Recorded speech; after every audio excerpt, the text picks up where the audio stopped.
Bismillahirrahmanirrahim. Assalamualaikum warahmatullahi wabarakatuh. Apa kabar semua Bapak Ibu guru dimanapun berada?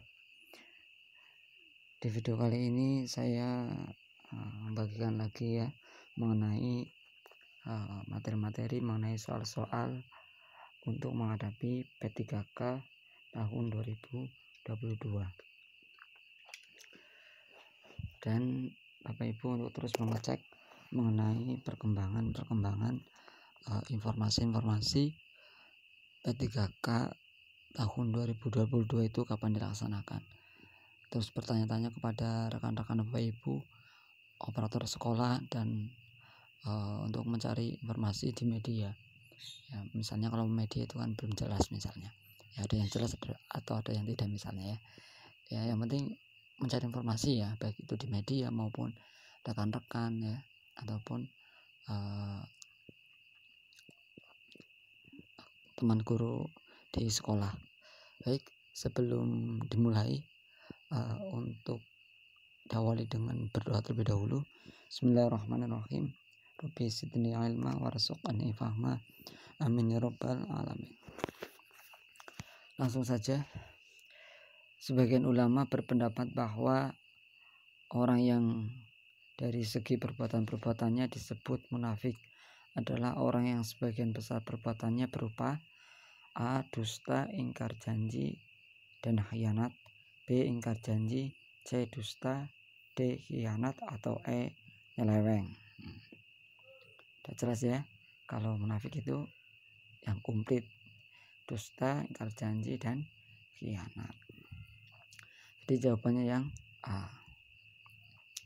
Ya, baik, semoga keluar di P3K tahun 2022. Kita lanjut soal yang nomor 2 Bapak Ibu.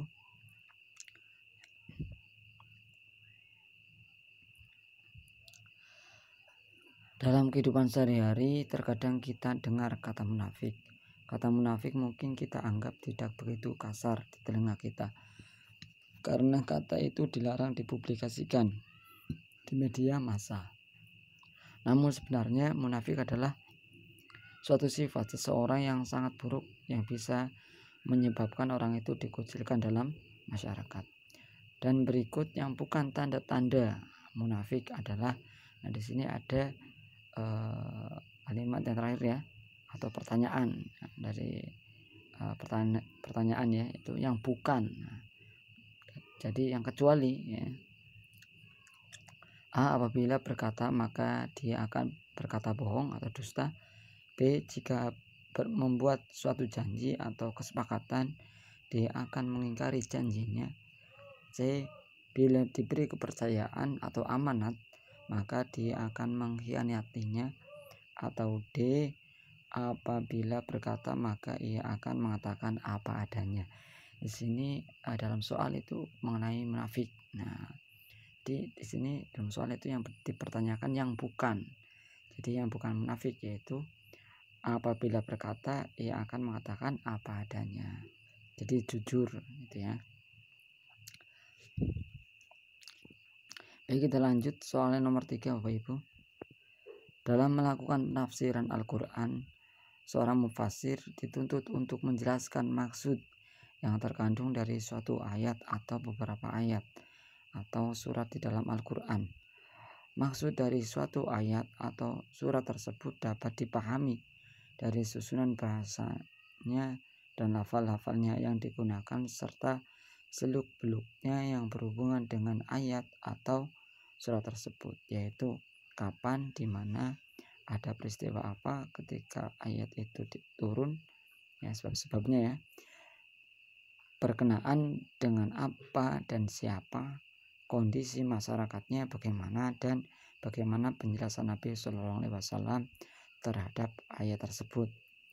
Seluk-beluk yang dimaksud adalah terkait dengan A. Ulumul Quran, B. Ulumul Hadis, C. Tafsir Al-Quran, atau D. Mufasir. Itu yang A. Ulumul Quran ya, Ulumul Quran. Nah, ini soal-soal yang sering keluar ya Bapak Ibu. Ini teknis PHI ya. Yang penting Bapak Ibu untuk terus berusaha ya, terus berdoa ya. Baik, kita lanjut soal yang nomor 4 Bapak Ibu. As-Sabuni terjemah Al-Quran adalah memindahkan bahasa Al-Quran ke bahasa lain yang bukan bahasa Arab, kemudian mencetak terjemah ini ke beberapa naskah agar dapat dibaca orang yang tidak mengerti bahasa Arab, sehingga dapat memahami kitab Allah Subhanahu wa taala dengan perantara terjemahan. Definisi ini merupakan pendapat dari A. As-Sabuni, B. Jalaluddin As-Suyuti, C. Quraish Shihab, D. Didawai, atau E. Al-Mizan. Nah, ini ya. Sekarang Bapak Ibu untuk terus belajar ya. Maksudnya untuk terus belajar mengenai soal-soalnya, materi-materinya ya. Itu yang nomor 4 jawabannya yang As-Sabuni. Sekarang Bapak Ibu untuk mencari mengenai definisi-definisi ini ya, soal ini, materi ini ya.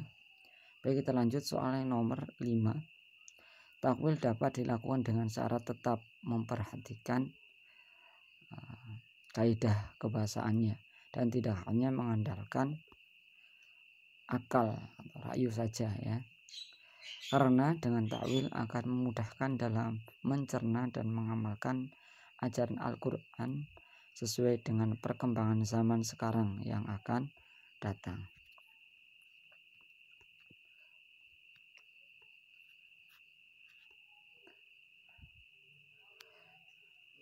Menurut Ar-Raghib Al-Isfahani dalam kitab Mufrad fi Al-Fazi Al-Quran mengemukakan bahwa A. Tafsir lebih umum daripada takwil, B. Tafsir lebih khusyuk daripada takwil, C. Tafsir lebih utama daripada takwil, D. Tafsir lebih spesifik daripada takwil, atau E. Tafsir lebih memadai daripada takwil. Nah, silakan Bapak Ibu untuk mencari materi ini ya. Ini juga soal-soal yang sering keluar ya, karena soal itu ya rahasia pemerintah ya. Tapi ketika kita belajar ya, terus belajar ya, ketika kita tahu pas menghadapi tes kita langsung centang. Jadi jawabannya yang A ya. Demikian ini ya Bapak Ibu 5 soal untuk belajar untuk menghadapi P3K tahun 2022 nanti. Yang penting untuk terus belajar, untuk terus bersemangat. Pastinya Bapak Ibu sudah menunggu-nunggu ya, sudah belajar dengan matang ya untuk menghadapi P3K nanti. Untuk terus mengecek perkembangan informasinya Bapak Ibu. Ini terus berdoa, berusaha minta restu kepada orang tua ya. Terus bersemangat. Apabila ada kesalahan, ada kekeliruan dari yang saya sampaikan, mohon untuk dibenarkan dan saya mohon maaf yang sebesar-besarnya, yang setulus-tulusnya. Semoga bermanfaat. Wassalamualaikum warahmatullahi wabarakatuh.